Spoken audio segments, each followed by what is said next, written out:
and ghosties. From ghoulies and ghosties. And long-leggedy beasties. And long-legged long-legged beasties. And things that go bump in the night. Good Lord! Deliver us. Deliver us.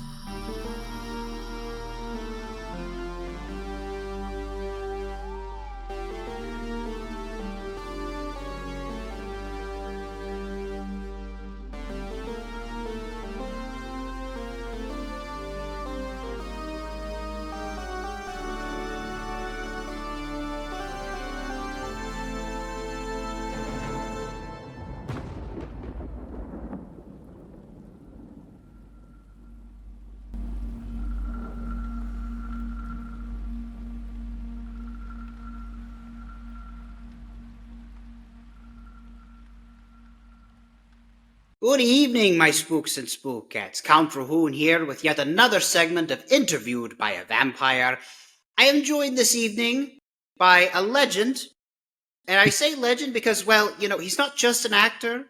He is a man that wears many hats. He's an actor, a writer, filmmaker, illustrator, and an overall monster kid. He's recently just launched a YouTube channel called This Monstrous Life, where he sort of takes us through some nostalgia of his younger years. But I mean, I'm a 1,000-year-old vampire, so he's still a young man to me. But, he talks about some of the drive-in memories that he has and gives us some, a couple of his 2 cents, as it were, on some newer movies and some older movies as well.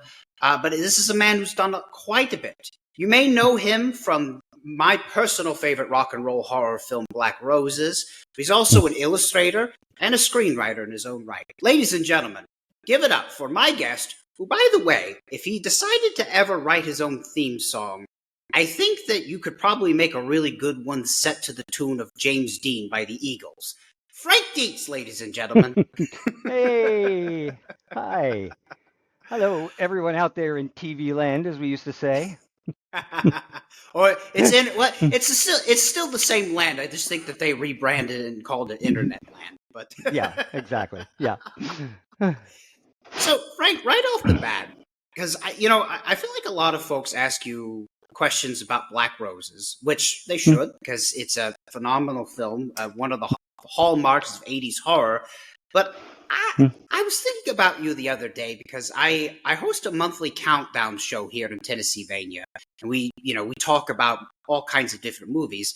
And one of the clips that I had in my package, because it was Canadian horror films. So we talked about Zombie Nightmare, because Zombie Nightmare, if I'm not mistaken, was shot in Canada. So I just kind of wanted to know, like, overall, like, what was your time like working on that picture? Well, it was my first movie, first of all. Like my first, not the first movie set I was ever on, but like this is my first like participating in actually making a movie. And I was so thrilled because I grew up a monster kid. I always dreamed about being in horror movies or writing horror movies or whatever. And I got this opportunity to be the hero basically of this Zombie Nightmare film. And my co-star was my childhood hero, Adam West. So that was just an unbelievable thrill for me. Now, having said that, Here's the caveat. yeah, is that I learned very quickly that we were not making Gone with the Wind here. Like that, it was pretty obvious that the director was not really qualified to make this movie. And in fact, my friend John Fasano, who I worked with many times back in the 80s, he actually wrote the script, which was credited to somebody else. It was a Canadian thing about your crew had to be a certain percent of Canadian, and if the director was American and the writer had to be Canadian, so they made John the first AD, and they gave somebody else the credit of as writer. But John actually wrote it, and John was thank God John was there, because John was the one who was making sure that the director did everything he's supposed to do, like get coverage of all the actors instead of just like wide shots, right? And so basically it was a great learning experience because this is I'm finding out what a gaffer does and what a best boy does, and how the costumers work and all this. I was like just soaking this stuff up. And and then I was bitten by the bug, and I knew this is what I was meant to do, whether it was going to be acting or if it was going to be writing or whatever it is. And but so I will say that I had tremendous fun making Zombie Nightmare, but I also realized, okay, yeah, I don't know, I'm not sure how good this movie's gonna turn out. And as it happens, I mean, you can look at it, and I look back on it now, and I enjoy watching it because, and mostly from a nostalgia point of view. Like I remember I went to set every day, even when I wasn't in the scene, because I was trying to just glam onto everybody and pick up whatever I could for future knowledge. And but I had fun. Like I loved the crew that I was working with, the cast I was working with. I was working with John Fasano, and that was the first of 4 movies that we ended up doing together. And it was just so cool. I mean, I was on this movie with monsters in it, and actually, one of the good things about the movie is the makeups are on the zombie are very good. Whether they were lit as best as they should be, that's debatable. But the guys, the guys who did that makeup, like Andy Clement, for example, now has his own studio out here in LA, and he works on big projects now, and that was one of his first experiences, and they did a great job. So I have very fond memories of it. It being the first movie I was on, working with Adam West, which was a dream come true, honestly, and working with Sean Levy, who is now, he was 17 at the time. He was on summer break from Yale University, right? And now he's the biggest producer director in Hollywood. I mean, he's through the roof. I mean, he just recently directed Wolverine and Deadpool, and he produces Stranger Things. I mean, he's a very, very talented guy, and he was just a nice kid when I knew him back then. I also like to add, I'm gonna butcher her name. This was Tia Carrere's first movie as well. That was close enough. It's Carrera. Yeah. Carrera. I'm sorry, I can't get my tongue around Filipino. Yeah. But yeah, that was that was her first work, because she's Canadian. She's a Canadian actress, I believe. Is she not? I don't know if she is a Canadian actress. I don't know. I mean, obviously her roots are in,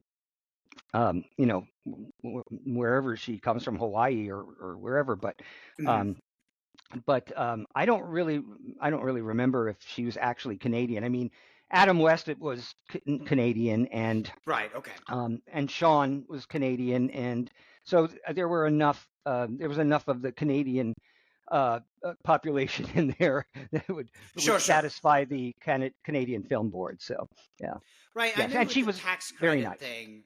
Right. Yeah, with the tax credit thing, and you hinted at it earlier. There has to be a certain. It's not just the crew, but also the cast too. Like you have to have like X amount of Canadian actors in the film in order to qualify for it. So, exactly. And I will say, you pointed out a second ago. You could say all you want about Zombie Nightmare, but the special effects, the makeup for the zombies is actually pretty. It's pretty awesome. Yeah, and it was great to watch too. I mean, that's something that I didn't really have experience with, at the time. Watching Andy and Tony, do what they do by putting first it was Pee Wee Piemonte as the zombie, and then when he was let go, they brought in John Michael Thor, and just watching the process. We all were in like especially well, not the locals, obviously, but the American contingent of the cast and some crew were all at the same like really really dingy hotel, and so we ended up spending a lot of time together. Oh my God, you don't even know. Like this hotel, on one hand, it had a whole like huge restaurant. That was that was great to have right there. On the other hand, all the rooms had TVs in them and had a channel that was just showing X-rated movies all day long. It was Well, it's the really weird. 80s. Yeah, exactly. So it was really quite interesting. Um, but I have so many stories about all of the films really, and Sure. they're all in my book, which I'll mention at the end of the show. Absolutely. But One question I want to ask about just what province did you guys shoot Zombie Nightmare in? Montreal. Okay, So it was Montreal. I got yeah, stranded in Montreal once. I hope it was at night. It was. Well, yeah, it was at night, but when you're stranded in Montreal at 11 o'clock at night, and when you're coming out of Pierre Trudeau Airport, there's only so many places you can go. Yeah, exactly. Yeah, we Well, shot we speaking of, shot Zombie Nightmare in Montreal, and the other three okay, movies we shot in Toronto. excellent. Okay, so speaking of going down memory lane, and Hmm. of course, we sort of hinted at it. Your YouTube channel, This Monstrous Life. Tell us a little bit more about, I'm curious to see, because I've been following you for a while, not Mm-hmm. in a weird way, just on social media things. Um, and Thank you for I that. Yeah. happened to notice that you started up your YouTube channel, and Mm-hmm. it intrigued me. So, like, what was the impetus of starting it, and what all do you cover? Because you talk a lot about monster movies from movies that you grew up on, but for my audience, do you also talk about movies you've done or movies that you've worked on? Yeah, well, I looked at it from the point of view of, I'm kind of getting up there in years now, right? And some opportunities that I used to be able to have are not necessarily open to me anymore. And so I kind of considered it as like a pro ball player, right? Who can't play the sport for the rest of his life, right? And what does Mhm. he do? What do many of them do when they stop doing the actual sport is they do color commentary, right? So they'll go on TV Mhm. and they'll talk about the game, et cetera. And I thought that was kind of my thinking, is that like, well, I have all this useless knowledge about monster movies, and I thought it might be fun to just. I mean, I had a podcast years ago called Damn Dirty Geeks, and it was me and four of my industry friends, and Mhm. we'd have on great guests like Greg Nicotero and Tom Holland and so forth, but that was something that we all shared. We did it for like 5 years until we all got so busy we just couldn't do it anymore. And I wanted to be able to do something that was number one entirely mine, that I made the decisions about what I wanted to talk about or what I wanted to cover, or and just basically do what I feel like doing.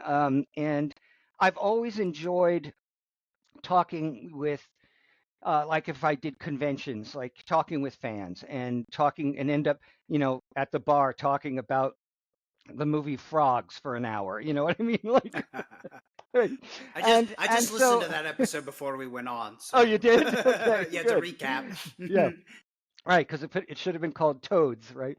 Um, so that was kind of it, and I thought, I it's not like when we were doing that podcast, it was like herding cats, like trying to get everybody together on the same night and have a guest on, and it became very stressful at times. So this way I'm relaxed. I'm in my own studio. I can talk about whatever I want. I do try to inject as much humor into it as possible, because I didn't want this to be like a toxic fanboy site or anything like Sure. that. There's too many of those, quite honestly, and I wanted to just I wanted to be for the people who actually love movies in general, but Hmm. very specifically horror, sci-fi, fantasy.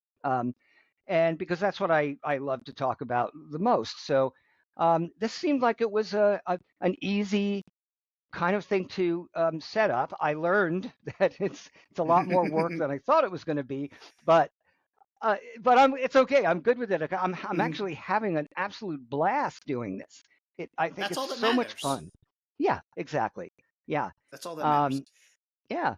And so, I put up something almost every day, not every day, but like Mhm. almost every day, I'll put up at least a clip from a movie that I love or a movie that is, makes me laugh because it's ridiculous, or whatever. Um, Right. and I'm I, I I'm hoping that if I stick with it long enough, it will it'll garner more people. I mean, I did my Mhm. research, and they basically said, well, slow and steady wins the race. So Yes. that's right, doing. I mean, I only started this back in April or May, I think. It's So only it's been a few it's months, really, yeah. yeah, it's pretty new. But it's just so much fun for me, and I just love I love talking movies, and in particular, monster movies. And you're also really good at recommending movies, I might add, because I've been Hmm. relying pretty heavily on your YouTube channel for recent movie recommendations Oh because yeah. it was thanks to you I went to go see the film Oh Hi in theaters. Oh. Because yeah, it was playing at the local Hmm. cinema. I went. I loved that movie. It's one of my favorite Yeah. movies of the year. And you Yeah. also convinced me to avoid going to see the movie Run. Yes. Please, please share that information. Okay. Right. I I I was Run I from was that movie. run from that movie. I was literally sitting there. There was about maybe, I don't know, 5 or 6, maybe less than 10 people in the audience, and Mhm. I found myself, like, every time something so unbelievably ridiculous would happen, this noise would come out of me, like this, like, ugh, like, or something. And I had to keep, like, looking around to see if anybody else was reacting to this Right. thing. How it got into a major movie chain like AMC is beyond me. But Friend of a yeah, but friend, maybe? well, Somebody it's pulled a also possible favor. that it was only in the theater for like a week, and it's Sure. possible that they paid the people that made the movie paid for it to play for a week, which is something that you can do, by the way. Sure, absolutely. But Ojai was a bit of a little interesting just because it's not a horror movie. It it Right. it could have been, but Molly Gordon, who wrote it and produced it, was smart enough to know that to play this movie like as if it would could really happen, Hmm. and I just the characters development through the whole thing, the arcs. As I mean, I used to get hired a lot to write comedies. So Hmm. even though I was monster kid, I got hired to write comedies a lot, and I was just kind of marveling at how perfectly subtle the humor was in the movie. That it was all Hmm. character driven, and that's the kind of humor I like the best. I'm not a huge like slapstick fan unless you go back to the 1930s and 40s, but Sure. comedies now, I feel like, if the comedy is character driven, it's going to hold me more than slipping on a banana peel kind of stuff. So Right, and that that's really what I appreciated most about the movie. And I sort of came into it blind. I didn't really want to read too much into the synopsis. I happened to see that you had recommended it. You said that it was a really good movie, and it was Mhm. a pleasant surprise, I think is the word that you used. So I went in probably later on that week and watched it, and it was just blown away just how well written it was. And it's like you said, like though, like the whole thing, as and granted, it is a bit of a silly premise, but it's totally realistic. It's grounded in Hmm. reality. Like it could happen. Yeah. Everything that led up to, and it was it was a great twist. I thought Hmm. like I Yeah. really didn't see any of this coming, and I Yeah. think that the movie's even better when you go into it with like no expectations. Yeah. So it's easily in my top 10 of this year. So Yeah. Mine it, too, for sure. that was a fun one. But anyway, really quick. Hmm. So speaking of your YouTube channel and nostalgia, what's to you? And this doesn't necessarily have to be the memory that got you into wanting to pursue a career in film, but like for you, like what is a fond memory that sticks out to you being a monster kid? Like what was the first movie or like what the first TV special, what have you? Hmm. Yeah. Well, uh, anyone who knows me and has heard me on other podcasts knows that the first movie that I can remember seeing when I was around 6 was Abbott and Costello Meet Frankenstein, and that right there was enough of a life changing moment because I was a little kid. Uh, I'd never seen anything like that. I didn't know who the Frankenstein monster, or Count Dracula, or the Wolfman were, but here they were, these characters that just fascinated me. And then I would draw them, because back then when a movie came on television, it was like an event for Mhm. especially for monster kids, right? Because this is way before the era of instant gratification where you want to watch a movie, you just go up to your shelf and take the movie out and put it on and Right. watch it, right? You had Or to wait. streaming. Like Mhm. the couple of friends that I had that were also into this kind of stuff, as I went through elementary school and junior high, whatever, middle school they call it now I guess, is that we would literally on, I think it was on like Mondays, that the TV guide would come out for the next week, Mhm. and we'd get the TV guide and then go through it page by page and look for any movie that called itself melodrama, because in TV guide speak, melodrama meant monsters, right? So like they called like Son of Frankenstein a melodrama, right? So we would would circle those movies to make sure we didn't miss them, because if we did miss it, that movie might not be on television again for months, maybe even years. Mhm. I mean, it was certainly years before I saw Abbott and Costello Meet Frankenstein again.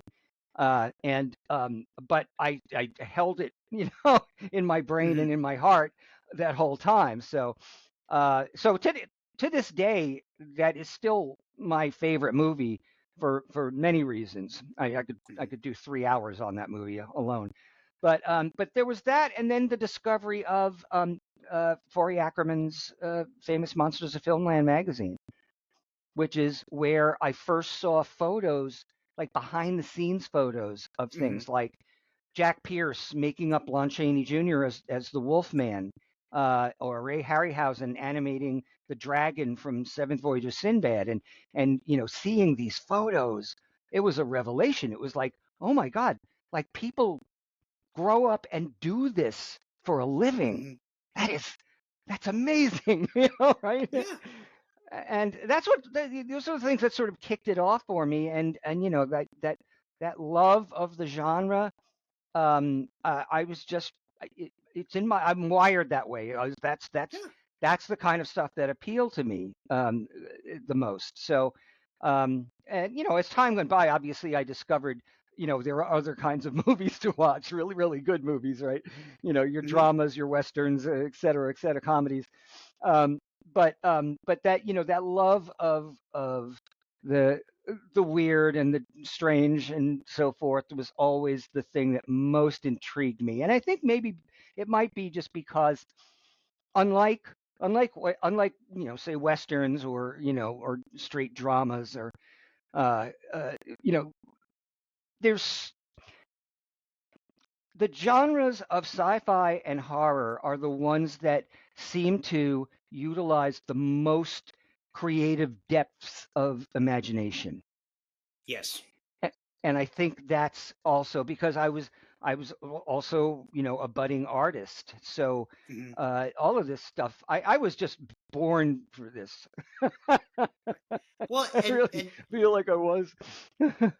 and to your point, I would also add that a lot of times it's low budget horror and Mhm. sci-fi because you have to tell fantastical stories with very limited resources. And at Yeah, that point, like if you're running low on money or if you're running low on sets or good props or what have you, you've got to get creative and you've got to figure out ways to make your movie look the best that it can be. And yeah. there have been some really interesting results with that model. Yes, absolutely. I mean, I look at a movie like from the 70s called Shockwaves. Very low budget movie, Mm, but it's really scary and it's really successful and it's I mean it does have Peter Cushing and John Carradine in it, but they're both pretty small parts. They probably only mm, worked a day or two either of them. But the idea of these these sort of Nazi zombies that can breathe underwater coming up, and they're silent and they look creepy, and it's I think it was Brooke Adams. I think it was her first movie actually, but it's a great film. So there's a recommendation if you haven't seen Shockwaves, go look for it. But that's to your point. You're right. So that the filmmaker who made Shockwaves, knowing the kind of budget he had to get very creative. More so, or even you could apply this also to Steven Spielberg, even though Jaws I was is thinking not the a low exact same budget thing. movie. Right. Is that because the shark didn't work most of the time, Right. that he had to get creative, and Mhm. it actually makes Jaws a better movie. So Exactly. it's yeah. So it's also fascinating to me, and I don't think I would hope that I would never ever lose this sort of childlike uh boy I would call it an addiction, but this fascination Sure. with imagination and creativity and monsters. Uh, really quick, since you brought Mhm. him up, did you ever have a chance to meet Uncle Forey when he was alive? Oh yeah, many Oh, you times. did? Okay. Yeah. Oh yeah. Yeah. I've been to his house a few times, and he I had a gallery show. I think it was in 2006 that it was all my paintings, and it was all monsters, right? Classic monster stuff. And Forey actually did come to that. He was quite old at that point, and he was rather frail. Mhm. But I have these great pictures of him, you know, there at the gallery, like looking at my paintings, and it was a big thrill because this man is partially responsible for my having indirectly responsible for me Mhm. having a career in this industry. Yeah. Yeah, I never. I lived in Los Angeles many years after he passed on, and I was only there Hmm. for a couple of years. But I was always curious about his home because Yeah. he opened it up as a museum, and it was called Horrorwood, California. And I Yes. couldn't remember if it was open to the public, and if it was actually still there, because I wasn't Oh, entirely sure. well, when he was still healthy, the public was welcome to come. You just had to call ahead of time and Oh, I make see. sure that, and just make sure. I mean, the same thing with Bob and Kathy Burns. It's just like they also have this wonderful museum of pieces. Or Yeah. Kathy's not with us anymore, but basically it was like, if you want to come, just call and say when you want to come. And it's the reason Bob never wanted the Smithsonian to get the King Kong armature, is because if he gave it to, or if he sold it to the Smithsonian, nobody would ever be able to hold it in their hands. And Right. that's that tactile connection to movie history.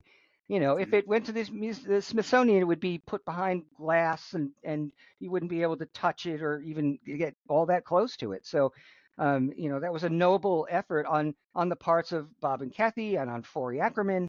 Mhm. And boy, they they they inspired so many people to Yeah. to do things. I'm glad you brought up Bob Burns. I actually met him very briefly. I of all places, Ah, I bumped into him at the Coral Cafe in Burbank. yes. Yep. I saw him. Yeah, that Well, was a common. I saw him from afar because like he was eating with a bunch of his friends, and I just saw him out of the corner of my eye, and I said, "Oh my gosh, that looks just like Bob Burns." But I wasn't sure if Bob had passed on or not, so I walked up to him, and as my vampire self, I casually asked him, "Excuse me, are you Bob Burns?"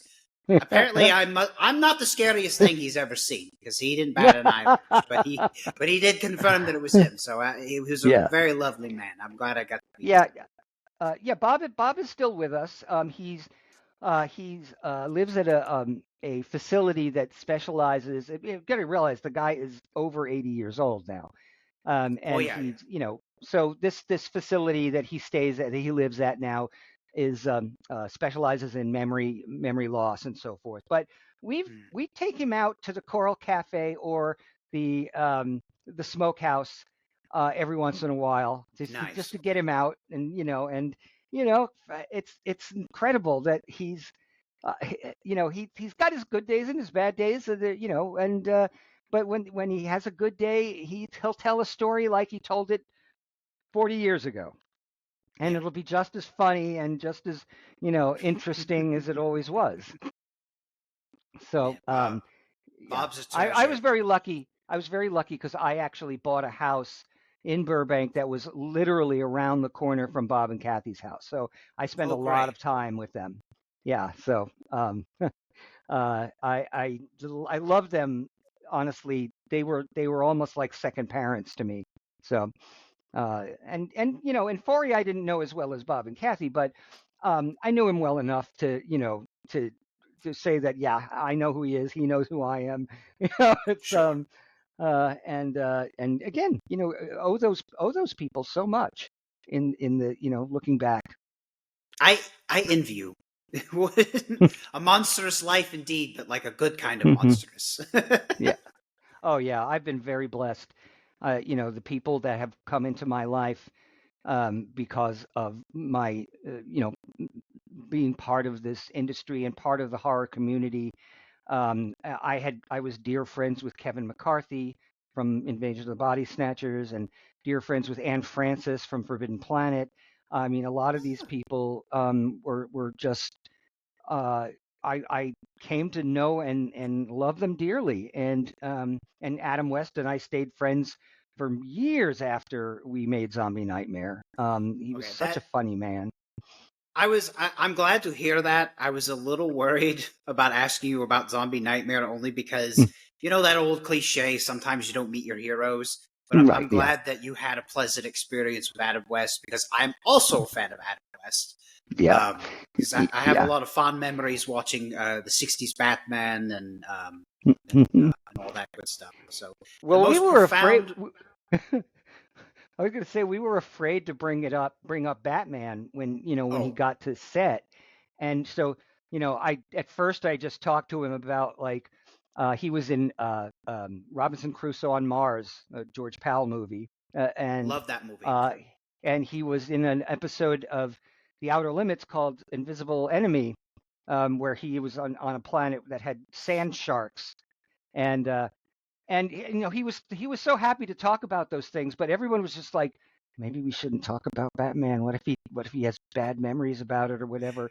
And so for the first, like, part of the first day he was there, like, nobody was bringing it up, right? But that night we worked really late that night, so it was about 2:30 in the morning, and we were walking back to the base camp from this basically campsite that we were filming at, where they had put up a big fake, styrofoam graveyard, and it's very quiet. And me and John Fasano and Adam are walking down this long dirt road back to the base camp, and all you hear are like tree frogs and crickets, and not saying anything. And then finally, John Fasano just turns to Adam and says, "So, how did you and Robin actually get out of the giant ice cream cone?" And and Adam almost fell over laughing. He cracked up, and I was like, we all like, oh my God, okay, it's cool. Right. He's got a good sense of humor about this, Mhm. and so it's all gonna be good, and it was. So he was very generous with me, as I had, almost all of his scenes were with me, and he wanted to always make sure that he was there to read back to me when the coverage was on me, and all. He took me out to dinner on the final night, on just me and him, and bought me dinner, and we just talked about like our favorite things to cook, and Mhm. where have we been in the world, and we didn't talk about any industry stuff. We just talked to each other as person to As, person. Yeah, as it friends was do. it was very fond memories for sure. I Yeah. hope you guys had good poutine when you were out there. I, you know what? I'm sure I did because like I mean, what? Come on, it's French fries with gravy on it. How can And cheese how can you curds. go wrong? Yeah, cheese Right. curds. Yes. Yeah, it's Yeah. great. It's good stuff. Or so I've been told. Yeah. S- So just switching gears for a moment. Hmm. You've done a lot in your career, and you're doing a lot right now, even with your YouTube channel.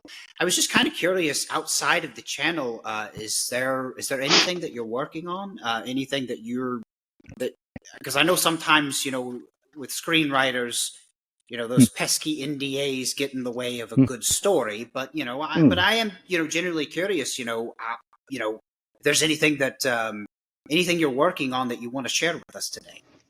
Well, I recently I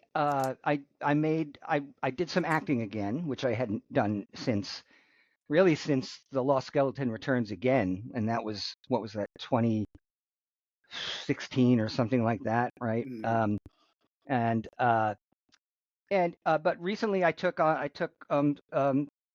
these, I mean, they're kind of small roles, but I was invited to play a part of a therapist in a movie called Mandromeda, which I think is be coming out maybe in the spring, by director mm, Jim Towns, and it's really interesting movie. And I just had a blast, playing this. I grew my beard in and cardigan on, and all the standard therapist look, mhm, and then I was just recently in a movie, very recently in a movie, for director Michael Callio, that was called The Drop, and that was a pretty dark movie, and I play I got to play a cult leader dabbling in human trafficking. So that's always fun.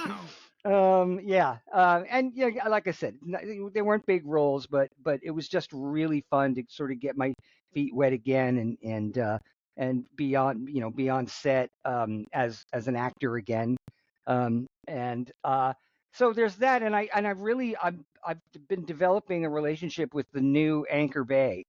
Anchor Bay was around for a long time and put out a lot of great genre stuff, and they closed up, and now they're reopening, and they're going to be releasing my two documentaries, on December 16th. Beast Wishes, which is the one I made with Trish Geiger about Bob and Kathy Burns, who was just Mhm. just talking about, and then Long Live the King, which was our AKA the legacy of King Kong. So it was really about how the movie King Kong sparked the imagination of so many directors, writers, Mhm.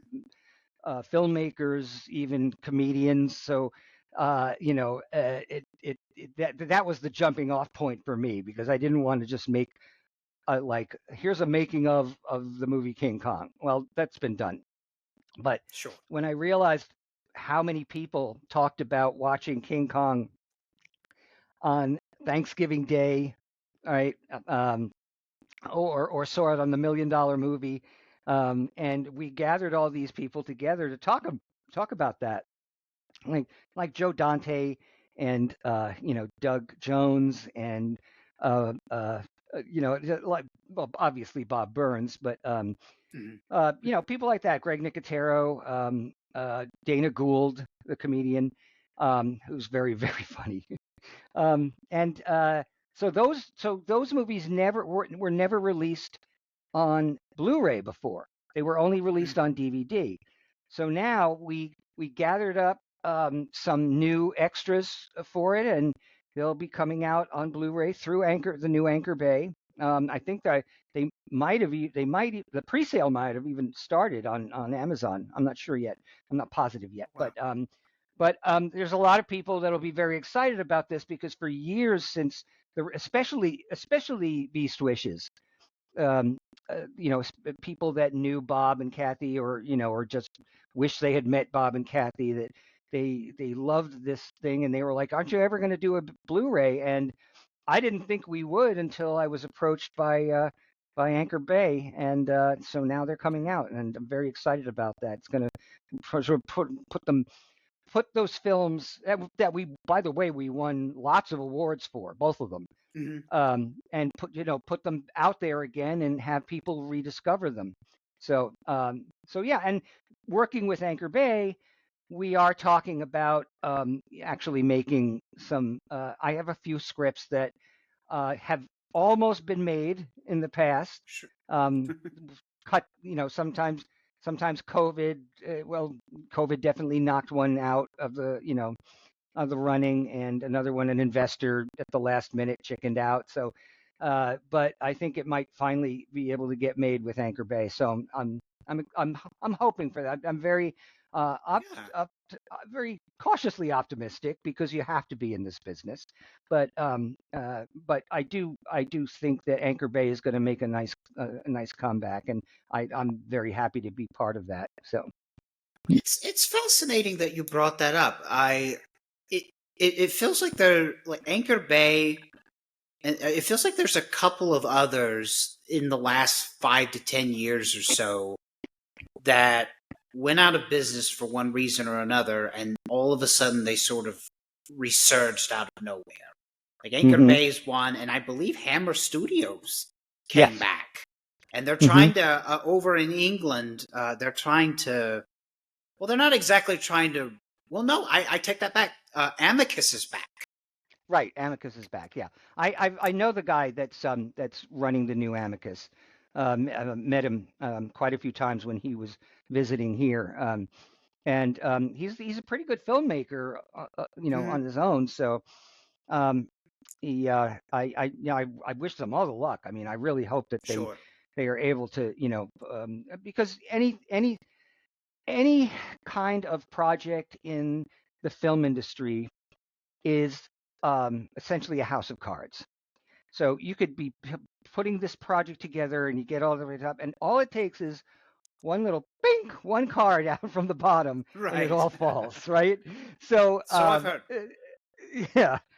So when things happen, it's wonderful, and I always say, Mhm. like, you know, I don't like the fanboys who have nothing better to do but you know piss in other people's picnic baskets. You know what I mean? Like somebody makes a movie and all they do is like crap on it, and meanwhile not actually making anything of their own. Right. And so anybody makes a movie, I don't care how badly it come out. Well, I shouldn't say. I was just ripping the movie Well, I Run was to going to say, unless shreds. you made I Run. know. Unless you made Run. Right. But look, I tell you this, I still give them credit for actually making a movie and finishing a movie. It's fair. Whether I liked it personally or not, it doesn't matter. They did it, and that is fast. That is just fantastic. I love that. So more power to them for making it and getting it out there. I just didn't like it. Well, now that you brought it up, I'm curious to pick your brain a little bit, and not to come across like a fanboy or a toxic fanboy or anything like that. Hmm. But I'm generally curious what your take is on how the industry is doing overall right now. Oof, boy, we suffered a double whammy between COVID, which shut everything down, Mm, and the strikes, the writers' strike and the Screen Actors Guild strike. So when something like that happens to an industry like this, it takes a really long time to recover, and sometimes the byproduct of those situations can permanently affect certain things about mm, how money is spent, and and what kind of films get made, uh and so and also, to be honest, another thing that affects it is the surge in reality television, right? mm, Because that's a lot cheaper to make, and doesn't require the same amount of pre-production, and obviously special effects or special makeups or mm. anything like that, right? But I remain hopeful. I think that I don't think movies will ever go away. I Sure, hear people absolutely. say, "Oh, the movie industry is dead." I don't think it is. I think, yes, we've suffered a traumatic couple of years, but as far as I see, look, and I have friends who haven't worked in a while, um, and we're hoping for the best, and very often it's a good time to if you had some little project that you wanted to do, a short film or something like that. It's a great opportunity when there's nothing to be had out in the pro world, to make that short film that you've had in the back of your brain for Right. years or whatever. So Mm, um, it's not going to stop imagination, I guess, is maybe what I'm trying to get mm, at, right? There's always going to be imagination. There's always been creative. Look at the horror industry is right now doing really well. I mean, if you look at the movies that came out within the last year, I'm talking like Heretic, mm, Sinners, Companion, the Monkey. I mean, there's all these, Long Legs, all these very good mm. movies, and none of these movies are like some lame reboot of something that was Right. made 20 years ago, right? These are all original stories with really creative. Mm, Osgood Perkins, like, I just saw Keeper 2 days ago, mm, and that guy can make a movie, man. Like, mm. and he's made three movies. None of the three are the same kind of movie, but Right. they're all good. They're all good, Mm, and so, in my opinion, obviously, but that gives me such hope for the future, especially in the genre that I prefer to work in. And I don't put I I don't listen to critics anymore, because it occurred to me that um, the word critic in itself suggests that they're not going to like something, right? And mm, I think that, like, the big critics, like for the major newspapers and magazines, right? Um, they just dismiss anything that they don't think is Oscar worthy. You know what I mean? Like, they're just like, well, this is a this is nothing. Like, don't who cares about that? When in fact, sometimes it's a very good movie. So um, I'm gonna keep fighting for the ability to for people to make their movies. Um, mm, the studio system has definitely changed. Um, I'm liking, seeing more and more independent films, and companies like A24 and Neon that are putting out these, like, really terrific films. So mm, I'm optimistic that the industry is slowly but surely, pulling up their pants and taking risks again. So, well, Fingers crossed. yeah, exactly. Well, we'll check back in another 5 years. Yeah, exactly. Exactly. Well, Frank, I'm curious, Hmm. as an actor, as a screenwriter, as an illustrator, in those three categories, um, could you pick a project from each of those three? Hmm. Each of those three hats that you've worn, Hmm. that you're especially proud of. Yeah. Um, I would say that for as far as the acting goes, um, I mean, I think that the best work that I've ever done has been on stage, not on film. 'Cause I did a lot of stage work back before I was, started making movies. So I was in, great plays like Equus and Mr. Roberts and Barefoot in the Park and Wait Until Dark, and that's where the real acting was. Hmm. For film acting is very different than stage acting, and uh, I was learning as I was going when it came to that. I think I did a very good performance in Larry Blameyer's The Lost Skeleton Returns Again. That was fun because that was comedy, and I love comedy.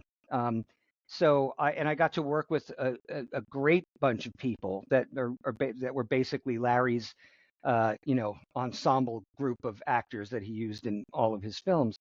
But it was, and I was embraced by these people immediately because they had already made two films together, and so I was the new kid on the block, and they were so gracious, and they just welcomed me with open arms, and I like that performance. I do love Black Roses. I did love playing Johnny, even though yes, I know I would look too old to be in high school, whatever. I couldn't win. I swear to God, Count. I, this is what's so funny. I didn't know I that got was a criticism. Oh God. Oh, I hear it all the time. Like, and what's so funny is that in Zombie Nightmare I got crap for being too young to be playing a detective, and then in Black Roses Right. I got crap for being too old to be playing a high schooler, right? You But can't win.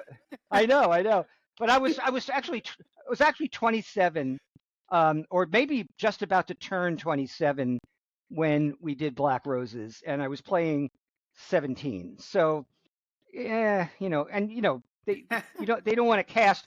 Well, you don't want to cast real minors Right, right. It's a because it liability co- issue.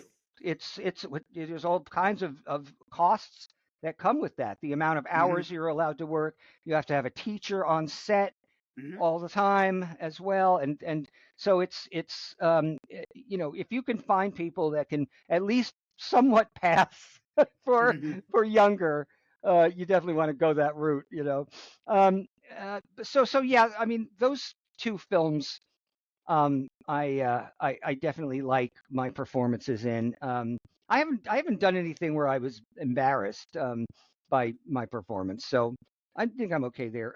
As far as writing, um, honestly, like, I love the episode of Creep Show that I wrote, um, because I got to work with not only my old friend Greg Nicotero, who I've known for almost 30 years, but I got to write dialogue for three actors who I love. Ashley Lawrence from the Hellraiser, Keith David from The Thing, and Josh McDermott from The Walking Dead. And unfortunately, because of COVID, I couldn't go down to Atlanta to watch them film it, Film it. which was a bummer. But Greg Right. Greg would film, like, on his phone. He would film like them rehearsing a scene or shooting a scene, and he would send it to me so I could at least see what was happening so far. Wow. But I mean, the movie I wrote that I'm very, very proud of is not a horror movie. It's a comedy that I wrote called I Hate Kids that came out about, I don't know, five or 6 years ago, and I was very, very pleased with that movie. The the big critics hated it. But I went to 3 screenings where I didn't, nobody knew who I was. They didn't know I was the writer, and sat in the back and listened to these audiences laughing out loud. So, and if it's just funny, it's like it's everything's so subjective, obviously. But like if you go on Rotten Tomatoes, I haven't looked lately, but for a while there, the movie I Hate Kids had like a 14% critics and like like a 80% audience, and so there it is, like right there. You know what I mean? Right, of course. But that was a great experience because the director understood the humor, the tone of the piece, and we had just a terrific cast. Tom Everett Scott, who I've always loved, but and it was great because I got to talk to him about being the American Werewolf in Paris. And he's a super guy. And Ray Seahorn, who is now on Pluribus, which is a great new show. It's amazing. And she was wonderful, sweet, just a very kind and gracious person. And Marissa, and I got to work with Marissa Tomei, which was, that was kind of a thrill. I mean, she was only in one scene, but I had to specifically write that scene for her. So, that was also like something new that I hadn't done before. I on the first movie I wrote that got made, which was called Naked Souls, was I had to write. Well, it had David Warner in it, number one, and he was one of the nicest people I'd ever worked with. And Dean Stockwell was in it, and Pamela Anderson was the lead in it, or the female lead in it. I think Brian Krause was the male lead, but she worked so hard at being good in the movie, and she was sweet as could be. I mean, she was really nice. She was really super nice, and I'm very happy now for her. Finally achieving the success that she's having now with The Last Showgirl, and with the remake of or the reboot of Police Squad, or Naked Gun. Yeah. And so so that would be, I mean, as far as writing goes, yeah, Creepshow and I Hate Kids. And then well, as far as the Disney movies, I'm very proud of Hercules. But it's really hard to pick because there were three of the movies that I'm super proud of: Hercules, Tarzan, and Atlantis: The Lost Empire. And those are the three that films. That I really like. When I hear people, I was just on a podcast the other day called Reels of Justice, where I was it's kind of like they put on it's like a mock trial where you defend a movie and there's a prosecution, right? It's fun, very fun show. But it sounds like fun, yeah. Oh, it is. It's super fun. So I was actually defending the Joe Johnston remake of The Wolfman from 2010, and I might have lost my train of thought now. Oh, I know. At the end of the podcast, every one of the people involved give a recommendation for a movie that they think people should see, and one of the guys on that show recommended Atlantis: The Lost Empire, and I was just so happy to hear that because I really love that movie now. It was a hard movie to work on, though. It was a great movie when it came out. Like that's one of those things. Like I've had this conversation with a lot of people about later Disney animation films. I had no idea why Atlantis didn't catch on. It should have. It should have. Well, it's very slowly over the years. It has developed a following. Yes, right, of course. And yeah, and that's really great because I really do feel like It's a much better. It deserved much better than it got. But that was at a Sure. time when Pixar was putting out, Mm. all of their movies were big hits, like one after Sure. the Yeah. Yeah. other. It was like they couldn't lose. And I think that the executives, the suits over at on the lot at Disney looked at it as though, CG movies make money and 2D movies don't. And and I've always argued that, like, if Finding Nemo had been made 2D, hand drawn instead of CG, it would still be a great movie. It would Of just course. Absolutely. look different. Yeah, this because it's story. It's always about story. And so I feel that's why I still feel great about Hercules and Tarzan and Atlantis in particular. I worked on other movies as well, but those three are the ones that, like, you know uh, I'm always happy to talk about or I share with I was people. going to say, if that logic, i- if that's a logical conclusion, then how do Hmm. you explain within the last couple of years the movie? I'm blanking on the title, but I believe it was called Robot Love. It was an animated movie about Hmm. a dog and a robot, and it was like a hand drawn film.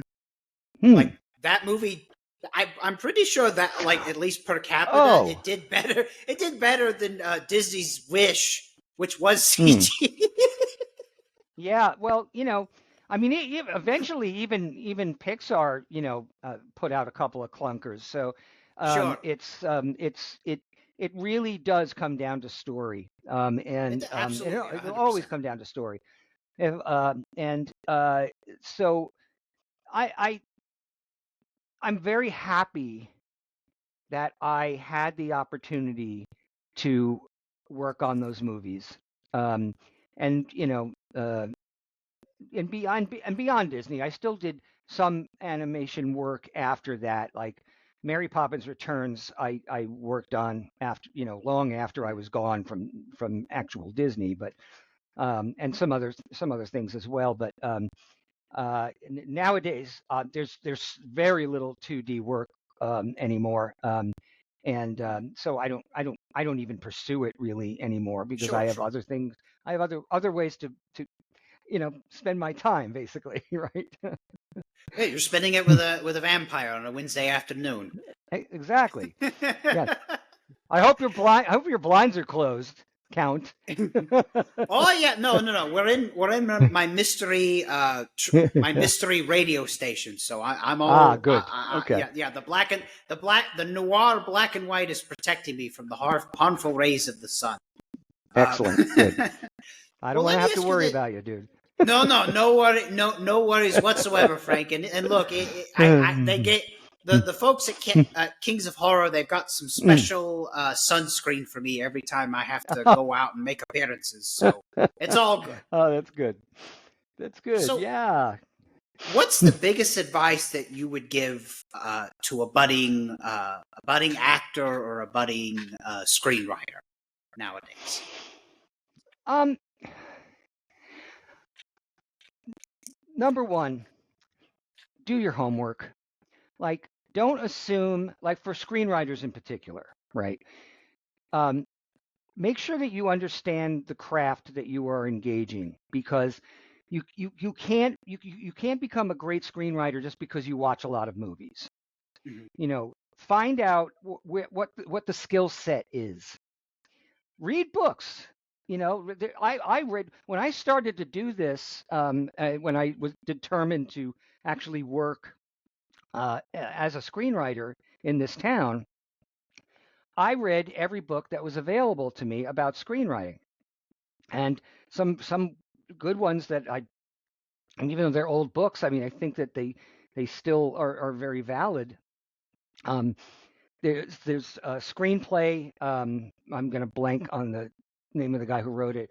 There's a book by Linda Seeger called "Making a Good Script Great," which is really about not worrying so much about your first draft because that's just you essentially vomiting out like all these ideas that are in your head so that they're out of your head and on paper or on your screen, where then you can start to do a second draft and a third draft where you're fine tuning it. It's really it's not unlike making a sculpture. Honestly, I mean, you start out with a sculpture, you're just blocking out basic shapes, and then then you go in and you start to refine it, and then then eventually add like the detail that you want to put or don't want to put, if you don't want to add that kind of detail.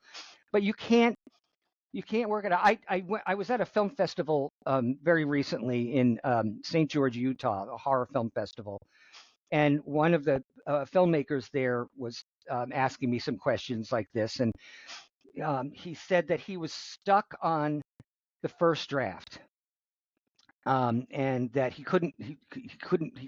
felt like he couldn't move past it because he was so stuck on it. And I basically said to him, "Here, look, here's what you do. Just write it. Like, don't worry so much about if it's perfect, okay? Just write it, because you will be surprised at how much clearer everything becomes once you have at least a draft finished." And you can even just put a block in where a scene is, where you want a scene there, but you don't know what it is yet, or you can't think of it. But if you let that stop you right there, you'll never move forward, right? So look at it as a hurdle. So jump over the hurdle, and go to the end game, and it'll all find its way. Like when I used to write draft, like the outline for a script, right? I would always write it by hand on like one of those yellow legal pads, and a Oh, yeah. regular number 2 pencil, right? But I would very purposely not write the very end of the movie. And the reason I did that was, and I would start to actually, to write it on the computer without that down there at the bottom, because what I would find is sometimes as you're writing the script, some things change, or some new thing comes to you that affects that ending. And so you kind of want, I mean, yes, it's your project and you are the creator and you're writing it, but sometimes the script will find itself. It'll it's like Jeff Goldblum, life finds a way. And it's really quite amazing. I mean, I'm sure that this wouldn't work for everybody, but it's an example that I can give as far as like, what helped me when I, hit a blockade, basically. So, and just the other thing is, and this is the kind of obvious one, but like, just write, just write. Okay. Just don't like sit around going, God, I'm gonna write. I'm gonna start writing next week. Don't start next week. Start right now. Just jot down ideas to begin with. And I'm certain that you probably already have a idea of what the movie is going to be about. That's my kind of advice. And for for filmmakers, don't sit around, judging other people's work and about how great your movie is going to be when you make it. Well, then basically shut the F up and go make your movie. There's nobody stopping anybody from making a movie anymore. You can make a movie on one of these. Right. Like, and people are doing it. And so there's no excuse. You don't need permission to make your movie anymore. You don't need a studio or or some production company to say you can or cannot make your movie. You can make your movie. Just make it. Make it. Even if you stumble on it, right? Just getting started is like a lot of things. Just start it, and it'll either take a life of its own on, or you'll find a new way around things, or you'll change what you originally thought you were going to do. But it isn't going to happen if all you're doing is fantasizing about it. Right. Yeah. Because Well, that'll I do it. do this, I do give speeches at, I went back to my old college for 4 days and gave seminars Mhm. about writing and so forth, and a lot of the same questions come up, um, like that, and it's just, in fact, I like that interview that I did with Film Courage. Mhm. I've said to people, just I know it's really long. It's like the full interview is really long, but I think that some of the best advice that I'm capable of giving, is in that interview. So I was gonna say that film courage segment, those film courage segments that you did was, I guess it's a couple of years now. Like yeah, that's like it's like it's like a subscription to Masterclass for free. yeah, Because I mean, you've got because you get, I mean, it's like what, 3 or 4 videos just from you and just from your approach to writing, and it's because I'd have to go back and rewatch it, but I remember when those came out.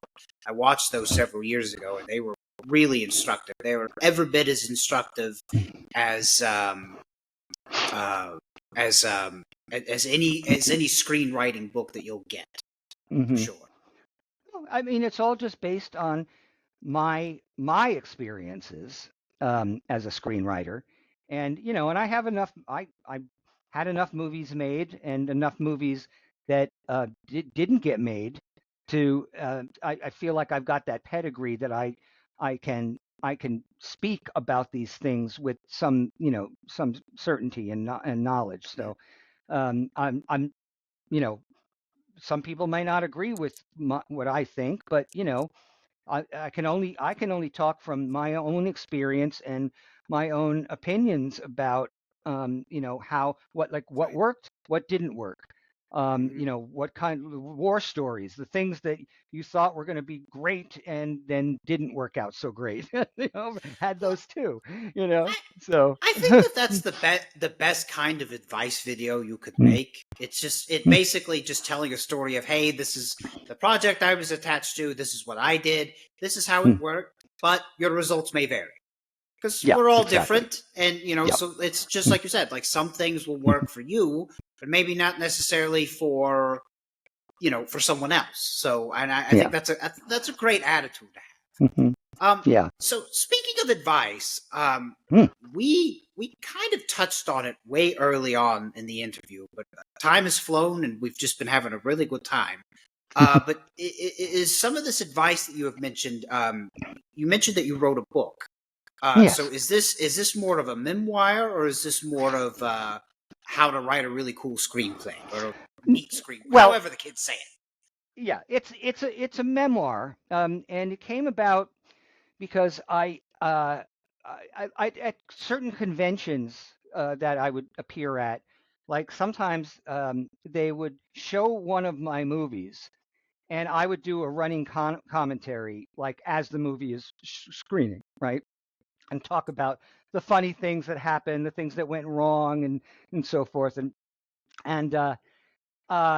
it occurred, and they were very popular. Mhm. Louisville, Kentucky. There's a place there called Planet of the Tapes, and there's been a few times where I know it's great title, where I did a running commentary while they showed one of my movies, and I thought, people really seem to enjoy these stories. Maybe it's time for me to put them on paper so that Mhm. they're around even when I'm not anymore, and people can still read about them and hopefully, get a giggle or two, and also maybe have a better understanding of how the movie business works, how animation works, how the screenwriting skill set works, and so forth. So I I I started out with it where it was just going to be about the 4 horror movies. It was just Mhm. going to be Zombie Nightmare, Rock and Roll Nightmare, Black Roses, and The Jitters. But then I, as I was writing those, and I sent a a chapter to this one publishing company, and Mhm. the publisher read it and just basically said, "Yeah, I want this book, so I'll send you a contract right away." Right. So now I had a contract for to have the book published, but it wasn't done. And it occurred to me that, like, okay, so I talk about making these movies, but then I'm thinking to myself, well, what got me there? Like, and I've talked about some of those things today with you. Like, how did I get from watching Abbott and Costello Meet Frankenstein at 6 years old to now, playing cop with Adam West, because that in itself is a whole story. Mhm. And I thought, and then where did those four movies then lead? And so the book sort of took on its own life and grew from the middle out. And so that's what ended up being the book. Uh, and I tried to tell it in as entertaining a way as possible. So I inject a lot of the humor into the story, a lot of humor into the stories, and I'm very honest about the things that I effed up, the things I did wrong, the rookie mistakes I made Mhm. when I was first trying. I wanted people to understand all these things, that, like, none of this comes easy. You have to really, really want it. You have to want it, and you have to want it more than the other people who want it, right? You don't want to become an actor just because you want to be famous. That's the worst thing you could possibly do. In fact, that's the worst thing you could do in any situation. Just, Sure. if you want to be famous, most of the time it ends up not working out so well. Okay. If you want to be Be, famous, go be, dance on TikTok. well, yeah, exactly, right. Which actually now I guess that's a thing where you can become famous. So, Right. I mean, I thought that I could tell these stories in a very entertaining way, so that people, when they're reading it, would be like smiling Mhm. or being like, oh wow, like I didn't expect that. And some of the stories are really funny, and some of them are, you know, just me being terribly honest. I mean, I almost got fired for a mistake I made at Disney one time, and I tell the whole story about that, and that, thankfully I dodged a bullet there, Mhm. but I had to admit that I'm the one that screwed up, you know. So and this is the book actually. It is called Monsters, Movies, and Me. Oh, And there we me. go. Yeah, and so there's like pictures here of some of the various movies that I was in or was involved with, and it has a foreword by my dear friend Kirk R. Thatcher, who some people will know as a writer, as a Muppet person. He wrote the Muppet Treasure Island, among other things. He directed the Muppet Haunted Mansion that came out like last Halloween, and he's also for Star Trek fans. In Star Trek 4, he was the punk on the bus with the mohawk that was playing the music really loud when, and Spock goes and gives him the neck pinch to shut him up, right? Nice. But he's one of my very, very best friends. He wrote a really nice introduction to the book. But Books available on Amazon, and um, uh, if I'm ever in a situation, if you buy a book and I'm ever in your town for, a convention or something like that, just bring it by and I'll sign it for you. I can't sign the ones that are on Amazon, because they Sure. go directly. Yeah, but but I yeah. will keep. I will keep that in mind if you ever happen to make your way southward, down here in Tennessee.